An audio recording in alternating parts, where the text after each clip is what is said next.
बिस्मिल्लाहिर्रहमानिर्रहीम। अस्सलाम वालेकुम दोस्तों, welcome back to another episode of football गपशप। दोस्तों, सबसे पहले इस चैनल को सब्सक्राइब कीजिए, शेयर कीजिए, लाइक कीजिए, कमेंट कीजिए और आपके जितने भी फैमिली और फ्रेंड्स हैं उन सब के साथ इस चैनल को प्लीज़ शेयर कीजिए। आपकी सपोर्ट की बहुत ज़्यादा ज़रूरत है। तो दोस्तों, आइए आज का हम एपिसोड शुरू करते हैं। दोस्तों, जैसे कि आप जानते हैं कि डेडलाइन डे जो है वो आज है। तकरीबन 7 घंटे रह गए हैं डेडलाइन जो है वो कंप्लीट होने में, और लग ऐसे रहा है कि बहुत सारे क्लब्स जो हैं वो ऑलमोस्ट लास्ट मिनट डील्स जो हैं मुकम्मल करने में लगे हुए हैं।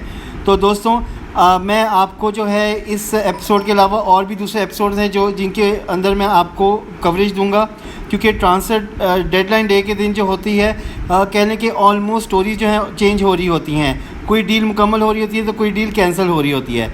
तो अभी इस एपिसोड में मैं सबसे पहले आपसे के साथ बात करूँगा आर्सेनल के साथ। आर्सेनल जो है वो पार्टे को साइन करने लगे हैं, जो कि एटलेटिको मैड्रिड के प्लेयर हैं, और उन्होंने रिलीज़ क्लॉज जो है पार्टे का वो जो है एक्टिवेट कर दिया है। उनका जो रिलीज़ क्लॉज था वो तकरीबन 50 मिलियन यूरोस का था, और अब लगता है कि आर्सेनल और एटलेटिको मैड्रिड जो है दोनों डील मुकम्मल कर लेंगे। जैसे कि आप जानते हैं कि आर्सेनल ने जो है रिसेंटली टोरेरा को जो है वो एटलेटिको मैड्रिड लोन पे भेजा था, तो लगता है कि वो रिलेशनशिप जो है उसके वो इस मूव के लिए काम आ गया है। अब लगता है कि जो पार्टे हैं थॉमस पार्टे जो हैं वो आर्सेनल के लिए खेलेंगे, और एटलेटिको मैड्रिड के साथ जो है डील वो ऑन हो गई है। अब हम चलते हैं अगली खबर में। एवर्टन ने कॉन्टैक्ट किया है टॉटनहम और मैनचेस्टर यूनाइटेड के साथ। वो इंटरेस्टेड है सेकंड बैकअप गोलकीपर के लिए, और जो नाम सुनने में आ रहे हैं जो आगे आ रहे हैं वो है सर्गियो रोमेरो मैनचेस्टर यूनाइटेड के, और पॉलो गजानिगा टॉटनहम हॉटस्पर के। तो लगता है कि एवर्टन जो है वो भी अब अपनी गोल कीपिंग ऑप्शंस के लिए जो है वो प्लेयर्स की जो है डील करने की कोशिश कर रहे हैं।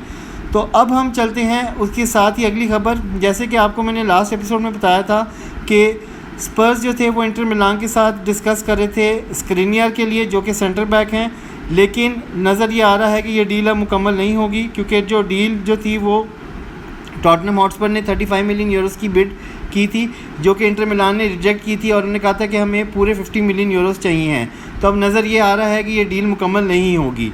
इसके साथ साथ जो है अब मैं आपको बताऊंगा खबर इटालियन लीग से। डेलाफियो जो वॉटफोर्ड से खेलते हैं वो यूडिनीज़ी ज्वाइन कर रहे हैं ऑन लोन।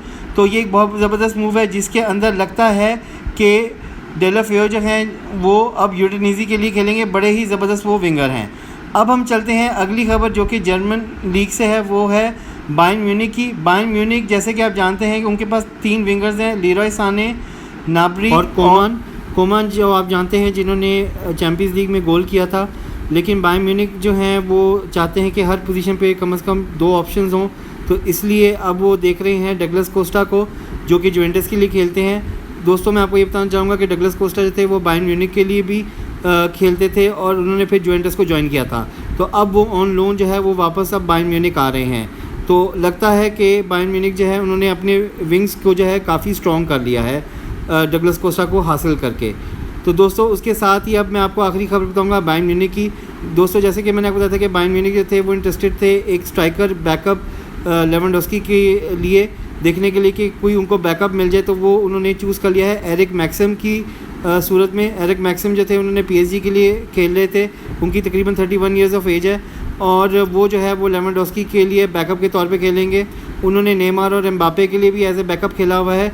तो ये बायर्न म्यूनिख जो है उन्होंने अब अपनी सारी पोजीशंस जो हैं वो कवर कर ली हैं। तो दोस्तों, आज के एपिसोड में बस इतना ही। दोस्तों, मैं आपको और भी न्यूज़ है वो मैं आपको देना चाहता हूँ, लेकिन वो मैं आपको अगले एपिसोड में दूंगा थोड़ी ही देर में, जिसके अंदर मेजॉरिटी जो है वो यूनाइटेड की खबर होगी, क्योंकि आप जानते हैं कि यूनाइटेड ने काफ़ी ट्रांसफर मूव्स करनी थी, बोथ इन इनकमिंग्स और आउटगोइंग्स। तो दोस्तों, प्लीज़ आप फुटबॉल गपशप को देखते रहिए और इंतज़ार कीजिए for next episode. So thank you for watching. Please इस एपिसोड को जितना आप शेयर कर सकते हैं, लाइक कर सकते हैं, कमेंट कर सकते हैं, कीजिए। शुक्रिया बहुत बहुत।